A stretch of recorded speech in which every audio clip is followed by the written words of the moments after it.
డెఫినెట్గా we are fighting for the ఏ కేసుకైనా భయపడుతున్నాం కదా. మీరు సింపుల్, మీరెంత అనగదొక్కాలని చూస్తూ ఉంటే ప్రతిపక్ష పార్టీలను అనగదొక్కాలని చెప్పేసి ఈరోజు కూటమి ప్రభుత్వం చేస్తే దానికి మూడింతలుగా మేము బౌన్స్ బ్యాక్ అవుతున్నాం.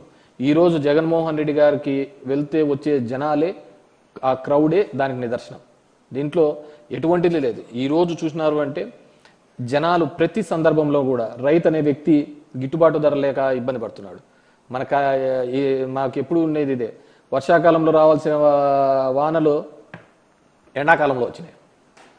రైతు పరిస్థితి చూస్తే చూడు, ఒక రైతు ఇబ్బంది పడుతున్నాడని పరిస్థితి ఉంటే ఈరోజు నిన్న చూసినారంటే 600 రూపాయలు ఒక టికెట్ రేటు పెంచి ఇచ్చిన సందర్భం చూస్తున్నాం. అదే 600 రూపాయలు లేకుంటే రైతు గిట్టుబాటు ధర మీద వీళ్ళు ఆలోచించవచ్చు కదా. కానీ ఏ పార్టీ కూడా జనం కోసము ప్రజల కోసం ఆలోచిస్తున్న పరిస్థితి ఈరోజు పాలకపక్షం చూడటం లేదు, కూటమి చూడటం లేదు. డెఫినెట్గా వాళ్ళు బాగా జడ్జి చేయగలుగుతారు ఎవరిని ఏ విధంగా చేయాలని. డెఫినెట్గా రాబోయే కాలంలో వాళ్ళందరి మీద కూడా ప్రజలు ఒక తీర్పుని ఇవ్వబోతున్నారు.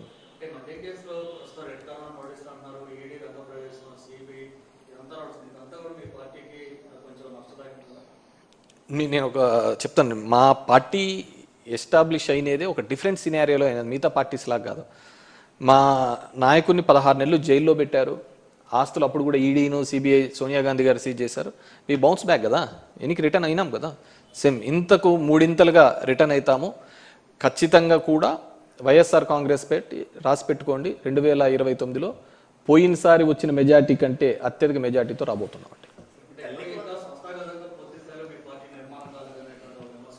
సంస్థాగతంగా నిర్మాణం కాకపోవడానికంటూ ఏంది నాకు అర్థం కావటం లేదు. ఇప్పుడు సంస్థాగతంగా లోకల్ బాడీస్లలో చూస్తారంటే సంస్థాగత నిర్మాణమైనాం కాబట్టి మేము పోటీ చేసి అన్ని గెలవడం జరిగింది. సంస్థాగతంగా 40 ఏళ్ల చరిత్ర ఉన్న తెలుగుదేశం పార్టీ మన లోకల్ బాడీస్లలో ఫ్రీ హ్యాండ్ ఇచ్చినా కూడా పోటీ చేయలేని పరిస్థితి, అంతటి దౌర్భాగ్యమైన పరిస్థితి. మేము గెలిచిన వాళ్ళని పీక్కొని మళ్ళీ వాళ్ళు సంబరపడుతున్న పరిస్థితి.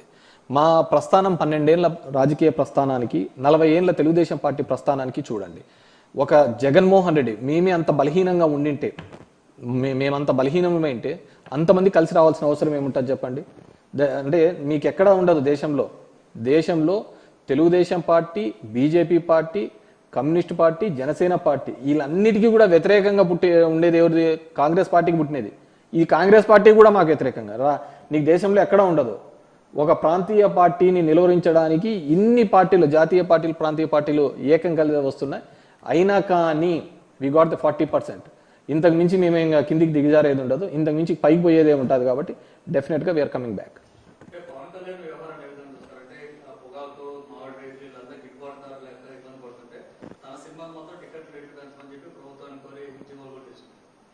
పవన్ కళ్యాణ్ తన మీటింగ్స్లోనే చెప్పాడు, హీఈస్ నాట్ అడ్మినిస్ట్రేటర్, నేను పాలన చేయలేను, పాలనకు పనికిరాను, నేను ఏదన్నా ఉంటే గలాటలు చేయడానికి పోరాడడానికి మాత్రమే పనికొస్తానని చెప్పేసి చెప్పడం జరిగింది.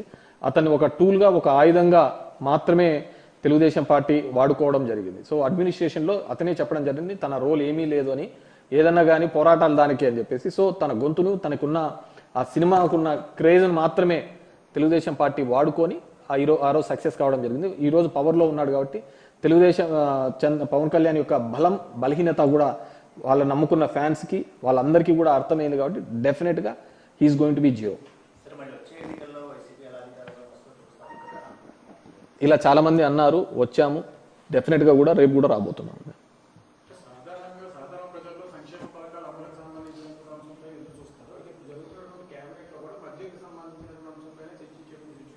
డెఫినెట్గా మద్యం పాలసీ మీద మీరు చూస్తే ఈ రోజు కాదు, ఈ మద్యం పాలసీ మీద మీరు 1999 to 2004 మధ్యలో కూడా ఆ రోజు మైసూరారెడ్డి గారు కూడా who is the big boss అని చెప్పేసి లేవనెత్తిన సందర్భం. ఆ రోజుల్లోనే ఈయన లిక్కర్ స్కామ్లో ఇరుక్కున్నాడు. ఆల్రెడీ కూడా ఈ కేసుకు సంబంధించి నేను ఇంత ముందుకు చెప్పినందుకు విధంగా ఈ డిస్టిలరీస్ ఏవే కానీ మేము ఇచ్చినది కాదు. మేము చేసిన ఏకైక తప్పు ఒకటే ఒక చోట, నిజం గట్టిగా చెప్పలేకపోయినాం, చంద్రబాబు నాయుడు లాగా అబద్ధాలు మాట్లాడలేకపోయినాం. అది మా పార్టీ చేసిన అతిపెద్ద తప్పు. ఎందుకంటే వాళ్ళు ఈ భూము ఈ బీర్లను అన్నింటినీ చూపించేసి ఇవన్నీ జగన్మోహన్ రెడ్డి జే బ్రాండ్లని వాళ్ళంతగా ప్రచారం చేసినా కానీ లేదా ఇవన్నీ తెచ్చినది తెలుగుదేశం పార్టీ ఆధ్వర్యంలోనే, వాళ్ళ ముఖ్యమంత్రిగా వాళ్ళ టెన్యూర్లోనే తెచ్చారు అనే విషయాన్ని కూడా మేము గట్టిగా ప్రజల్లోకి తీసుకొని పోలేకపోవడము మేము చేసిన అతిపెద్ద తప్పుగా భావిస్తున్నాం. వాళ్ళు చేసిన అబద్ధపు మాటలు, కుట్రపూరితమైన అంశాలను మేము జనంలోకి రివర్స్గా కౌంటర్ పోయినాము అధికారంలో ఉన్నప్పుడు. ఎందుకంటే ఏ డిస్టిలరీ మేము ఇవ్వలేదు. ఉన్న డిస్టిలరీస్ కన్నా మాకు ఫేవర్ చేసినట్టు ఈ విధంగా చేసినట్టు మరి ఎన్ని డిస్టిలరీస్ మీద కేసు పెట్టారు, ఎన్ని డిస్టిలరీస్ని ఉన్న ఎండీస్ని అరెస్ట్ చేసినారు, దాని ఓనర్లను అరెస్ట్ చేసినారు చెప్పమనండి. So these are all bogus. అవన్నీ ఇచ్చిన పర్మిషన్లు అన్నీ కూడా చంద్రబాబు నాయుడే.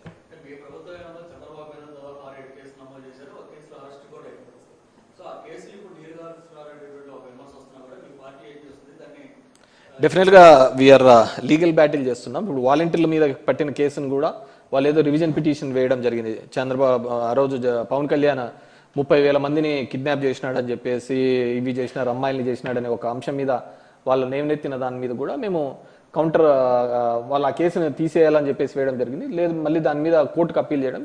డెఫినెట్గా లాలో ఉన్న ఏ అవకాశాన్ని వదలకుండా ఖచ్చితంగా మేము కౌంటర్ చేస్తామండి.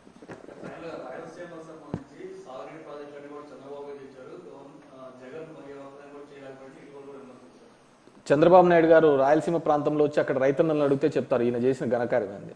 ఈరోజు రోడ్ల మీద టమోటాలు ప్రతి పంటను చూడండి రోడ్ల మీద వేసి ఇబ్బంది పడుతున్న పరిస్థితులు చూస్తారు. చంద్రబాబు నాయుడు ఒకటి చెప్తాను చెప్పండి, ప్రతిదీ తనే కనిపెట్టాను అంటుంటాడు. సైబరాబాద్ నేనే అంటాడు, ఆర్టిఫిషియల్ ఇంటెలిజెన్స్ అంటాడు, ఇంకో ఏదేదో వ్యాలీస్ చెప్తున్నాడు, క్వాంటమ్ వ్యాలీ అంటున్నాడు. నాకు తెలిసి అమరావతిలో ఏ వ్యాలీ ఉండదు, ఉండేది ఒకటే వ్యాలీ, అది ఆక్వా వ్యాలీ. ఆక్వా వ్యాలీ మాత్రం సక్సెస్ఫుల్గా ఉంటుంది. మనము ఏదైనా కానుంటే ఈ చిన్న చేపలను తీసుకొని వచ్చి అక్కడ చేపల పెంపకం చేస్తే డెఫినెట్గా మంచి రిజల్ట్స్ వస్తాయని చెప్పేసి నేను అనుకుంటున్నాను. అంతకు మించి ఆ అమరావతి అనే ఇతను పెట్టిన దీంట్లో ఎటువంటిది కూడా పురోగతి ఉండదు.